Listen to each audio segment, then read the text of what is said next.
सकाळी अलार्म वाजतो, उठा योगा करा. आळस महाराज म्हणे, अग थांब ना जरा. चादर ओढून कानावर शिश जुळतो जीव. शरीर बिचारे म्हणे, आज तरी येईल का माझी कीव. त्रेकपण कपात खसते, मला काढशील का.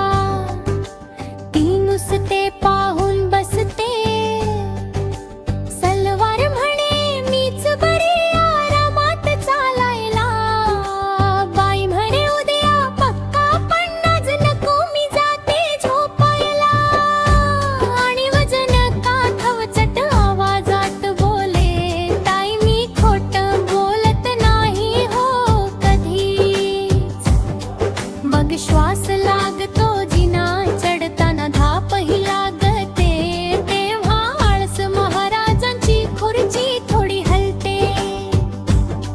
मग ठरतो निर्णय, आता फार झालं. योगा माट बाहेर येते, आळस गप्प बसतो चिडून. तिच्या ठाम निश्च्या